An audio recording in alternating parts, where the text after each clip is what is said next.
Fireworks over a small Wisconsin town. That is how the night starts. It is the 4th of July, 1987. Across the country, people are standing in parking lots and backyards, necks craned upward, watching color fall out of the sky. In Athens, Wisconsin, population just over 1,100, the fair weather crowd gathers downtown the same way it does every year, the same way it has for as long as anyone can remember. A 70-year-old woman named Helen Kunz stands among them. Her 30-year-old son, Randy, stands beside her. He always stands beside her. He drives her everywhere she goes, and tonight is no different. Around 10:30, as the last embers drift down over Main Street, the two of them get back in the car and head home, 6 miles west of town, a gravel road, a farmhouse that has not changed in any real way since the 1930s. Somewhere behind them, the fair is still going. Kids running between lawn chairs, a radio playing from someone's truck. The smell of gunpowder drifts low over Main Street. It's the kind of small-town Independence Day that could have come from any decade. Nothing about it marks 1987 as different from 1977 or 1967. That's the thing about Athens. Time didn't move there the way it moved everywhere else, and nowhere was that more true than inside the Kunz family's own front door. They will never make it to another 4th of July. Before we get to what happened in that house, we have to go back past the fireworks, back past the family itself, to understand who the Kunzes really were, and why almost nobody in Athens actually knew them at all. The Kunz family arrived in Marathon County in 1906, migrants from a lakeshore town called Manitowoc. They settled on 108 acres of land in an unincorporated area called Bern, and there they stayed, generation after generation, largely undisturbed by the passage of time. But this wasn't a family untouched by tragedy even before 1987. In 1905, a Kunz family matriarch tragically lost her life at home at the hands of her son, a man later described as imbalanced, who was committed to a mental institution afterward. He wasn't the only Kunz relative institutionalized for mental illness in that generation. It's the kind of detail that, decades later, true crime writers would seize on. A family with a documented history of violence and instability, long before anyone had ever heard the name Chris Jacobs. By the summer of 1987, 5 of them lived together in the family farmhouse: 76-year-old Clarence, 81-year-old Irene, 72-year-old Marie, and their younger sister, 70-year-old Helen. Helen had 2 sons, 30-year-old Randy and 55-year-old Kenneth, who everyone called Kenny. Kenny was the only one of the 6 who didn't sleep in the main house. He lived a short walk away, in a small trailer parked on the same property. There was no running water in the house, no furnace. Heat came from wood-burning stoves scattered through the rooms, and light, in the evenings, came from a single television and a VCR, one of the only modern conveniences the family owned. The house itself was, by every account, a hoarder's home, every room stuffed with old farm implements, vehicles bought and sold and never quite disposed of, decades of accumulated belongings piled into corners. Neighbors described the Kunzes as private almost to the point of invisibility. They paid for everything in cash and never let outsiders pass the front door. They rarely spoke unless spoken to first. Of the 6 of them, only Kenny held a job. 35 years, spent pasteurizing milk at a local cheese factory. Everyone else lived off Social Security checks that arrived, and mostly just sat in a house that time seemed to have skipped over entirely. Kenny himself was known around town as painfully shy, a quiet man who by most descriptions had a low IQ and struggled in social situations most people take for granted. Helen had a routine, and it was one of the only windows the town had into her life. Every Sunday she went into Athens for breakfast. Randy drove her. He always waited in the car while she ate, the same way he waited in the car for every other errand she ever ran. He was, in every practical sense, her chauffeur. She dressed, neighbors said, like it was still 19, 30, long out-of-fashion clothes, decades behind whatever the rest of the country was wearing. She was polite, quiet, an enigma even to people who'd lived near her for years. On this particular 4th of July, the family did what most families in Athens did. They held a picnic in the yard that afternoon. Helen's sister, A woman named Germaine, who lived elsewhere and rarely visited, came out to join them for the occasion. It was, by every account available, an ordinary holiday. Sandwiches, lawn chairs, the six of them together in one place, the way they almost always were. Nothing about that afternoon suggested it would be the last one this family would ever spend together. Kenny spent his evening differently than the rest of them. Around 8 o'clock, after the picnic wound down, he headed out on his own. He drove to the cheese factory where he worked, not to work, but to wash his truck, something he apparently did often on his nights off. He had some drinks. At some point that night, he bought fireworks, the same as almost everyone else in town that evening. Later, he drove to a nearby bar, and later still, rather than drive the 3 miles home in the dark, he decided to sleep in his car in the factory parking lot, the way he'd apparently done plenty of times before. Back at the farmhouse, the rest of the family was settling in for the night. Clarence had gone to bed around 8 o'clock. Irene was in the living room, watching television, likely dozing in her chair. And sometime between 10:30 and 11 o'clock that night, right around the time Helen and Randy were pulling back onto the gravel road after the fireworks, someone else arrived at the Kunz farm. By morning, 4 of them would be dead, and the 5th would be gone without a trace. Kenny got back to the farm around 5 in the morning. He was quiet about it. He'd been out all night, he'd slept in his car, and he didn't want to wake anyone.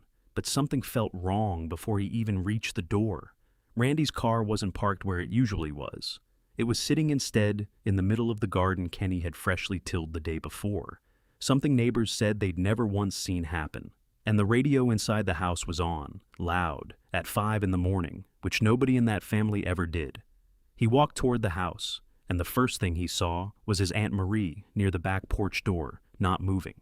He went inside. In the kitchen, he found his brother, Randy, on the floor. He tried to help him. It was already too late. He kept moving through the house, terrified of what, or who, he might still find inside. In the living room, in a cushioned chair, sat his Aunt Irene, her head slumped forward. In the bedroom, his Uncle Clarence lay on his side in the bed where he'd gone to sleep the night before. 4 members of his family, all dead, their lives taken in an instant. And his mother, Helen, was nowhere in the house at all. Kenny ran to a neighbor's home and asked them to call the sheriff. When deputies arrived, he told them there were 3 people dead inside and 2 missing. He was wrong. There were 4 dead. Only 1 is missing. It was a small, telling mistake. The kind of mistake a person makes when they are in shock, moving through a scene faster than their mind can process it. And it would matter more than almost anything else said that morning. If Kenny had committed this crime, investigators reasoned, he would have known exactly how many bodies were in that house. He didn't. Case closed on Kenny, at least for now. Marathon County Coroner John Larson arrived that morning at a scene unlike anything the area had seen in years. Just inside the back porch door was Marie Kunz, who had succumbed to fatal injuries. In the kitchen, Randy's death would turn out to be more complicated than it first appeared. Initial signs pointed to a severe physical altercation, indicating a struggle had taken place. Forensic analysis later confirmed he had suffered injuries consistent with a struggle, alongside severe physical trauma. Clarence and Irene had met the same tragic fate, targeted right where they rested, without a chance to escape. A firearms expert with the crime lab suspected the weapon used was a semi-automatic long gun. 8 spent shell casings were eventually recovered from inside the house, more than enough to account for every victim. And then some. The condition of the house itself became its own obstacle. Investigators later described how difficult it was to process a crime scene inside a home that cluttered. Every room stacked with belongings, decades of accumulated clutter, making it nearly impossible to tell what had been disturbed by a killer and what had simply always been there. Identifying evidence, one investigator explained afterward, that becomes exponentially harder when you can't tell what's normal for the house and what isn't. In a home like most people's, an overturned chair or a moved object stands out immediately. In the Kunz house, almost nothing stood out, because almost everything already looked disturbed. Investigators noticed something else almost immediately, something that did stand out even in all that clutter. The phone lines running into the house had been cut. and a light fixture above the back porch door had been removed from its socket and thrown out into the yard.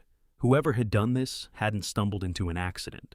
They had planned, at minimum, to control what happened in that house and to make sure no one inside could call for help before it was over. Then came the detail that turned a quadruple homicide into something far stranger. Investigators searched the house and found envelopes of cash tucked into drawers, corners, hiding spots throughout the home. Roughly $20,000 in total. Some reports say closer to $22,000, worth well over $50,000 today. None of it had been touched. If this was a robbery, it was a robbery that walked straight past the money, and alongside the cash, investigators found something else. A house that, underneath its threadbare exterior, contained a substantial collection of mature, adult-oriented media, kept out in the open in the family's living room. A detail that would follow this case for the next 3 decades and, more than once, threatened to overshadow the 4 people who had actually died there. Sheriff Leroy Schillinger stood in front of reporters that week and laid out the scene as plainly as he could.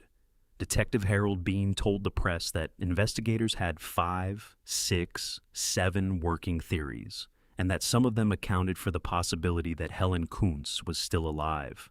Was she a victim taken from the house against her will, or was she somehow involved in what had happened to her own family? In a case like this, investigators explained later, you have to look first at whoever's missing. You don't like saying it publicly, but you have to rule them in or out fast before you can move on to anyone else. The town of Athens did what small towns do. They organized. Search parties combed the 108 acres of Kunz land and the woods beyond it, cornfields, timberland, outbuildings, all of it. Volunteers walked shoulder to shoulder through brush for entire weekends and came back with nothing. People wore buttons that read, simply, "Where's Helen?" For weeks, then months, the question hung over the entire county, unanswered, and the fear that came with it didn't fade. This was a community that had never seen a homicide like this. A place where the biggest local news, most years, was a highway expansion or a bad harvest. And now, nobody could say for certain whether the person responsible was still walking among them. Doors that had never been locked started getting locked. Parents who'd always let their kids ride bikes down empty gravel roads started calling them home before dark. It wasn't just grief moving through Marathon County that summer. It was something closer to dread, the particular corrosive kind that comes from not knowing whether the danger has already passed, or whether it's still out there, waiting to happen again. As investigators dug into the family's private life, the rumors started, and once they started, they didn't stop. Neighbors began sharing rumors about the highly unconventional living arrangements inside the home, suggesting dynamics that defied normal social standards. That when Helen became pregnant with Kenny in 1933, at only 15 years old, she said a neighboring farmer named Frank Gums had raped her. A claim serious enough that Gums was convicted and served roughly 18 months in prison, and afterward lost his farm entirely. But that persistent rumors in town suggested someone else, her own brother Clarence, may have actually fathered the child. Kenny himself, when sheriff's deputies asked him to identify the victims, referred to Clarence not just as his uncle, but as his father. Investigators initially assumed he was confused, disoriented by grief. He wasn't.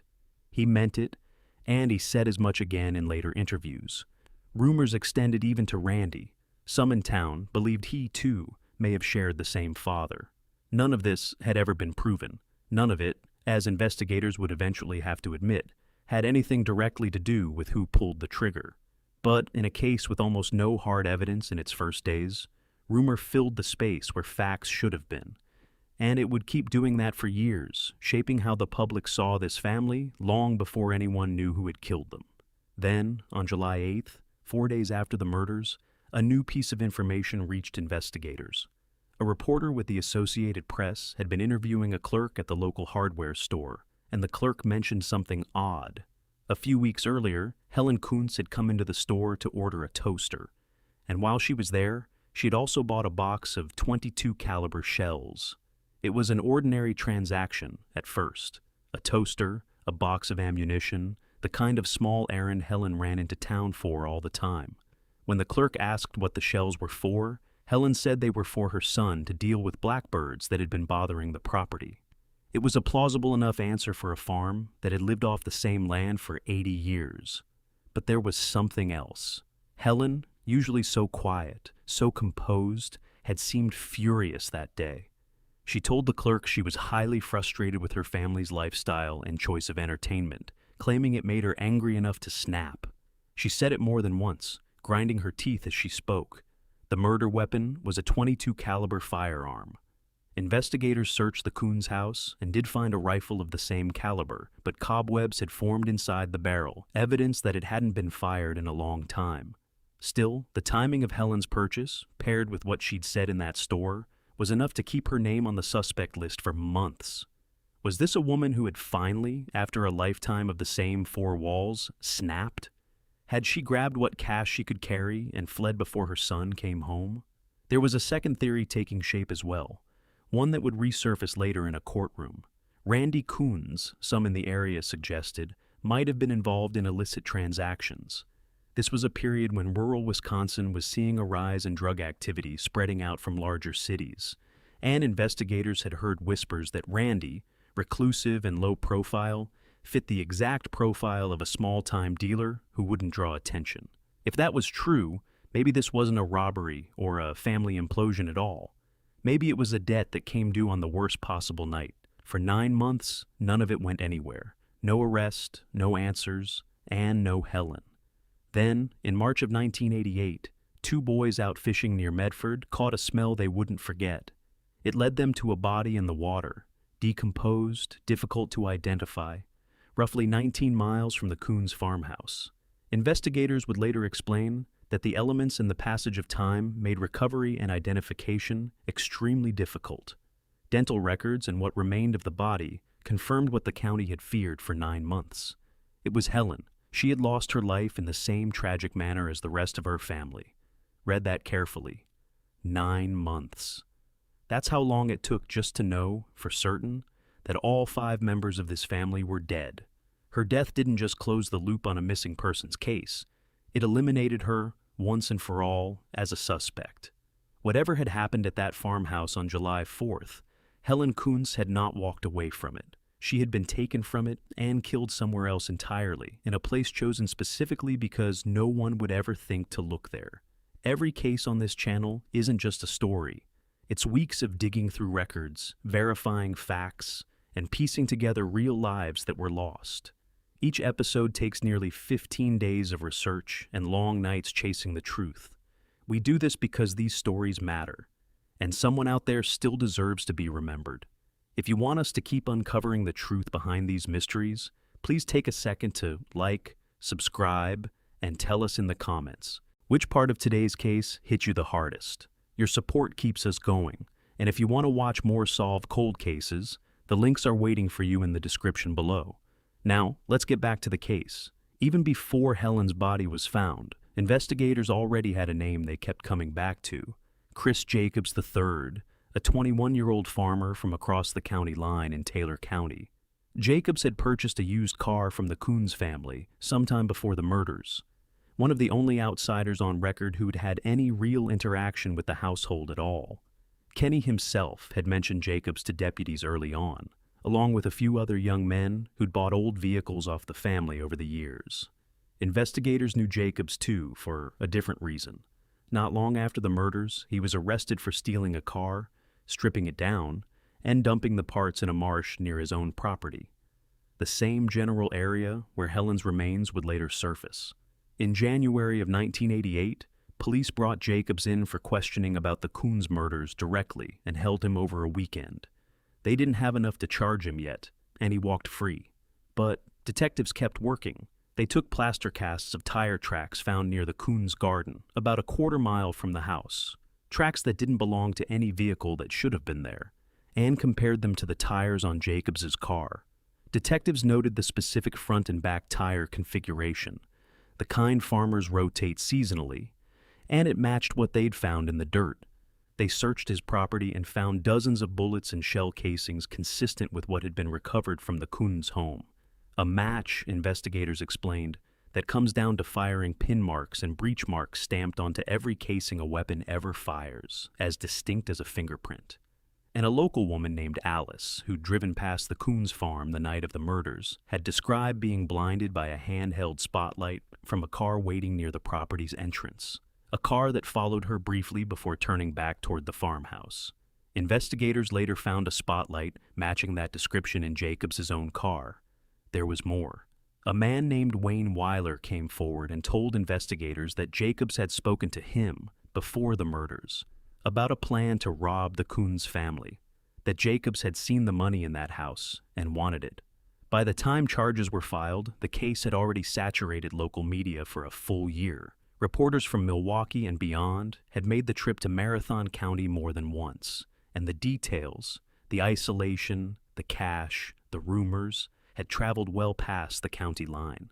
The trial itself was ultimately held in Brown County, more than 70 miles away, an acknowledgement that finding an impartial jury any closer to Athens might not have been possible.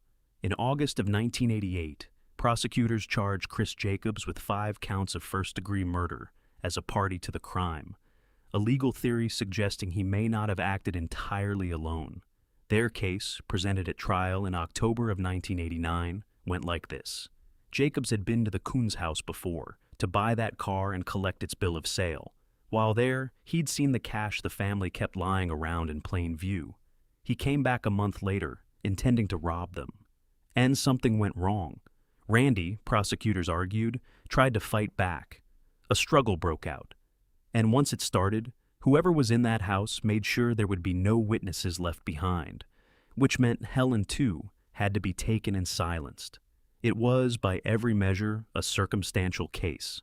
There was no confession, no murder weapon ever recovered, no eyewitness placing Jacobs inside that house at the moment of the killings.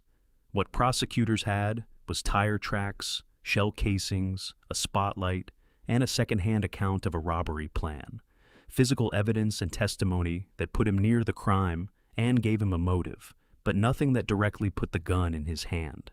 The defense pushed back hard on all of it. The tire tracks, they argued, proved nothing. Jacobs had legitimately been to the house to buy a car. Of course, his tracks would be somewhere on the property. The shell casing match, a defense witness testified, was only a possible match, not a certain one. And if Jacobs had gone there to rob the family, why was $20,000 still sitting in the house when the police arrived? The defense offered its own theory instead, the drug deal theory, and brought a witness named Tracy Bartlett to the stand, who testified he had bought $1,800 worth of illegal substances from Randy and Kenny just days before the murders. The implication was clear. Maybe Randy owed money to dangerous people, and maybe those people came looking for it on the 4th of July. But the theory collapsed almost as fast as it appeared.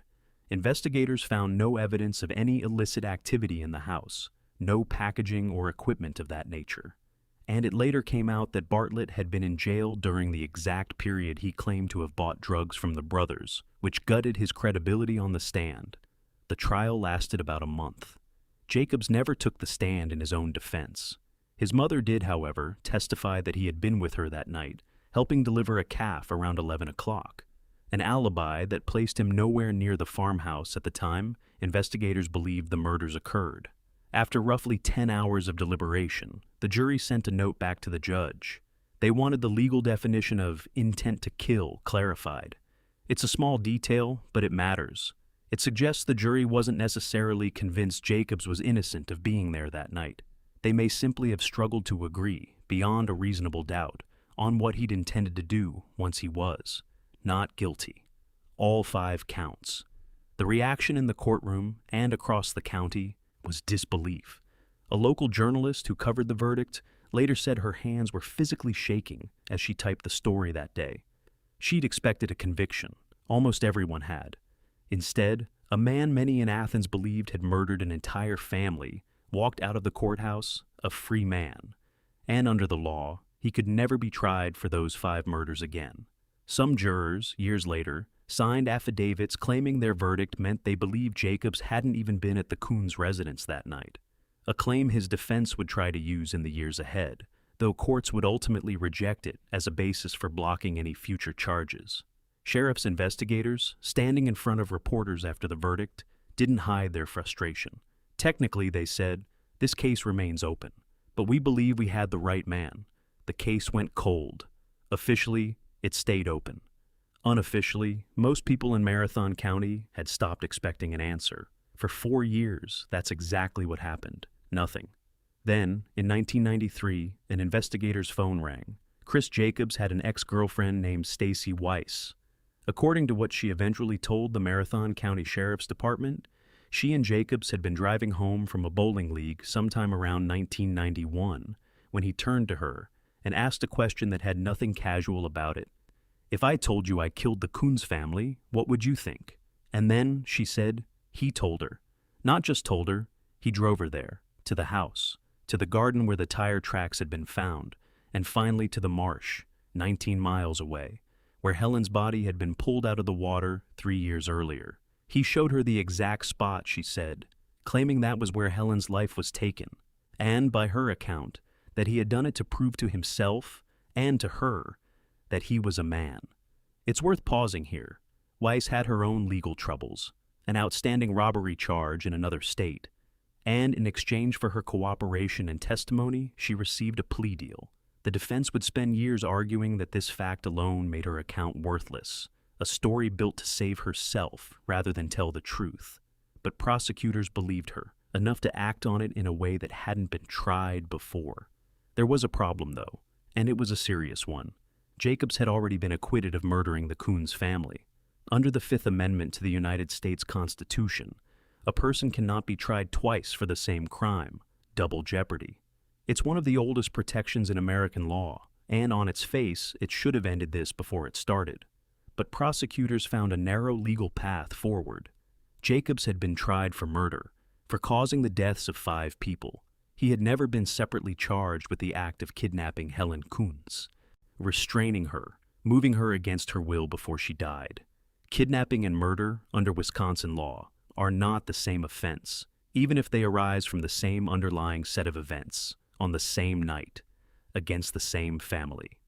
On July 7, 1993, one single day before the statute of limitations on that specific charge would have expired forever, prosecutors filed new charges against Chris Jacobs, kidnapping and false imprisonment, while armed with a dangerous weapon.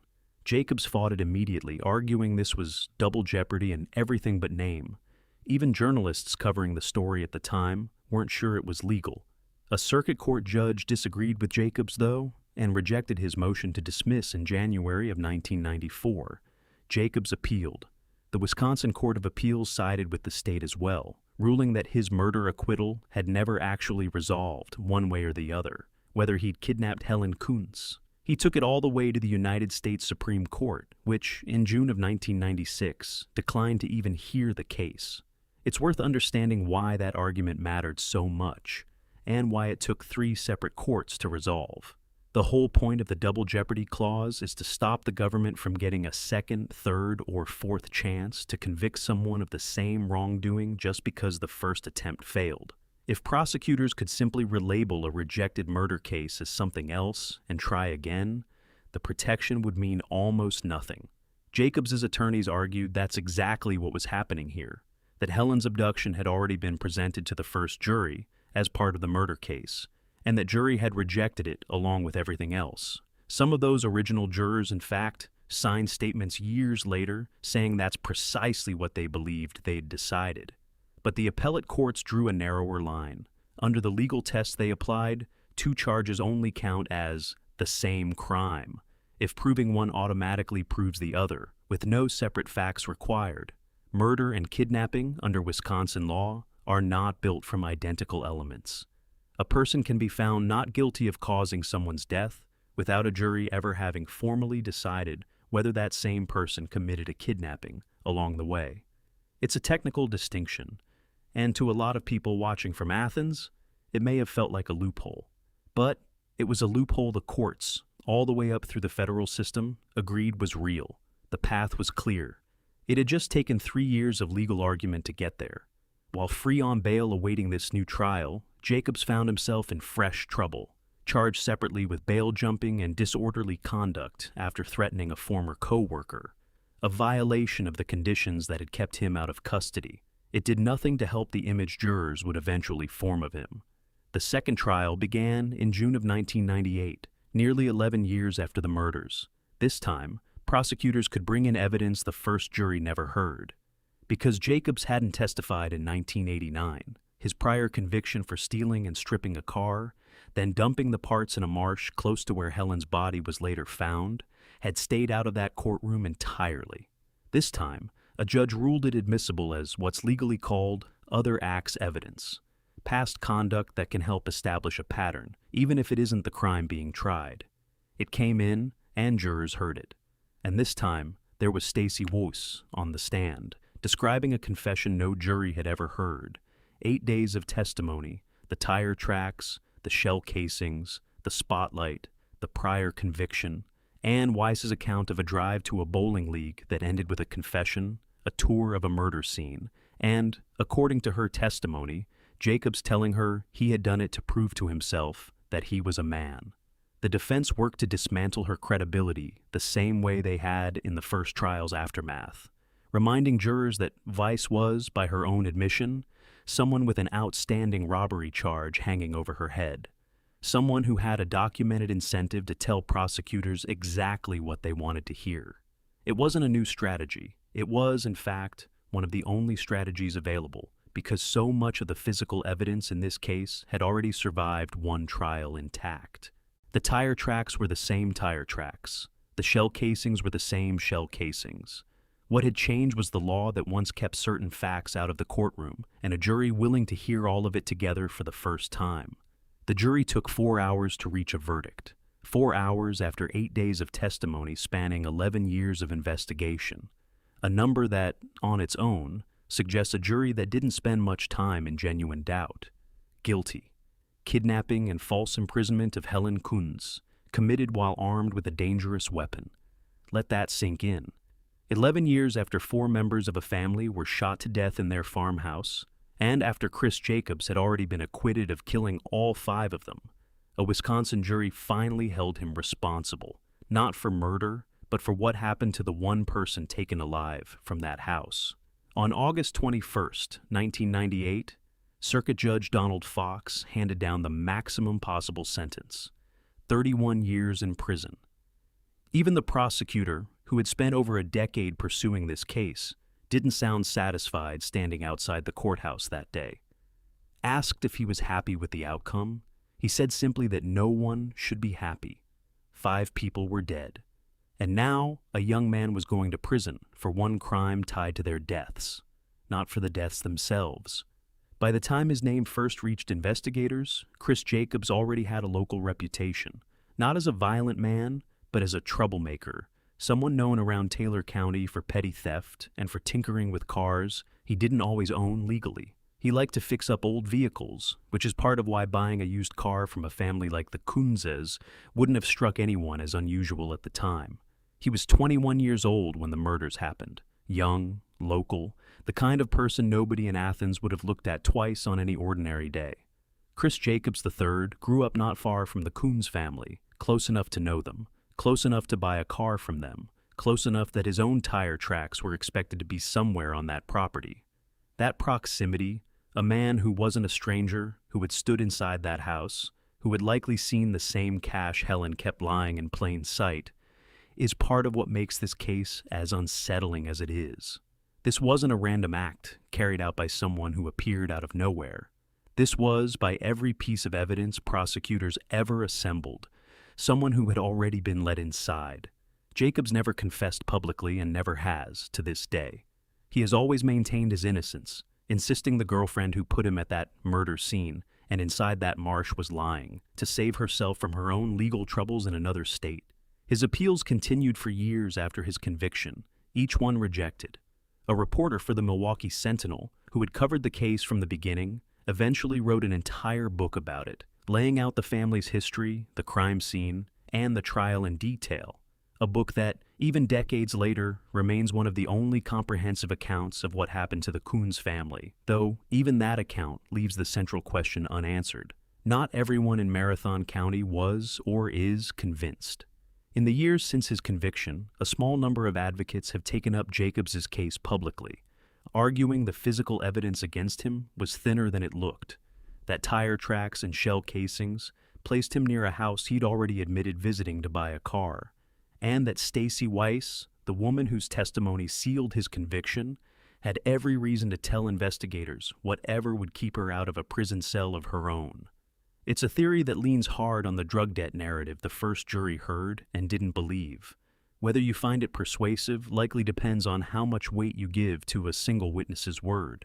Weight against tire tracks, matching shell casings, and a spotlight that matched a stranger's description of a car in the dark.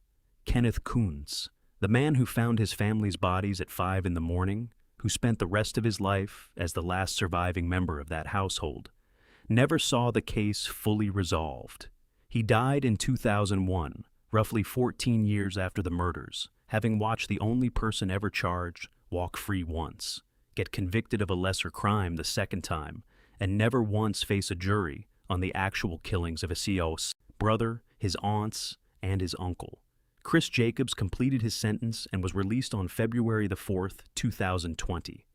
He was taken back into custody the same day, placed under extended supervision. He refused to cooperate with the terms of his release, refused to sign the paperwork, refused to report to a parole officer, reportedly because he believed accepting those conditions would look like an admission of guilt. In June of that year, at his own request, he returned to prison, choosing further confinement over supervised freedom, where the Department of Corrections says he'll remain under extended supervision until 2029.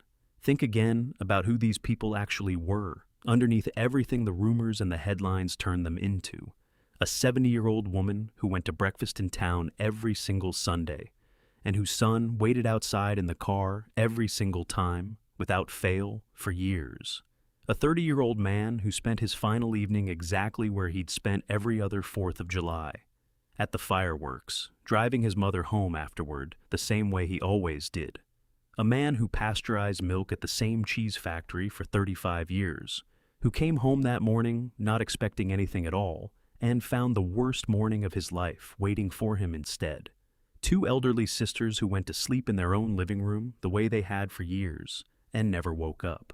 Athens, Wisconsin's town motto at the time was "a friendly town that bands together," and for a while, that's exactly what it did. Search parties, buttons, a community that refused to let a missing 70-year-old woman become just another cold statistic. That same closeness, though, is part of what made this case so hard to solve.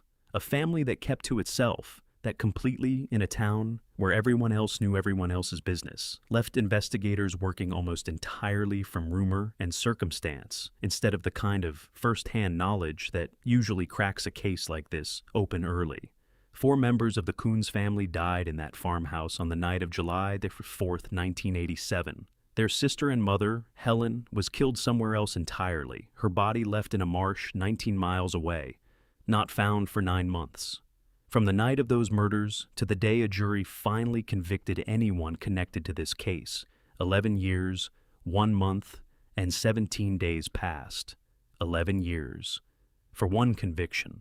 For kidnapping. Not murder. Not for any of the 4 people shot inside that house.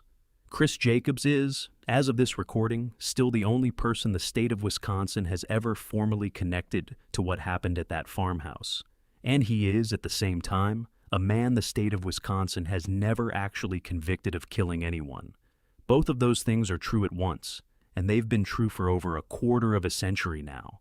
That contradiction is really the whole story here. Not just what happened in that house on the 4th of July, but what happens afterward when the legal system runs out of tools to close a case cleanly and has to settle for the closest thing it can prove instead. So ask yourself, what does justice actually look like when the only conviction anyone ever secures is for the crime committed against the one victim who was already being taken from the scene of the others, rather than the 4 who died first? What do you call a case the state itself still lists as officially unsolved, even after sending a man to prison for 31 years? Is it possible to be almost certain who did something and still never truly know? And what does it say about a small town, about all of us really, that a family's private life, their poverty, their isolation, rumors about how they live behind closed doors, could very nearly matter more to a jury than the physical evidence laid out in front of them. If this case stayed with you the way it stayed with the people of Athens, Wisconsin, let me know what you think happened in the comments below. Was Chris Jacobs really alone that night? Or is there someone else who was never charged at all? If you're new here, consider subscribing. There are more cases like this one waiting to be told. And to Clarence, Irene, Marie, Randy, and Helen Kunz, you were more than the rumors that followed you. You deserve better than what happened in that house, and better than what happened to your case in the years after. Thank you for watching.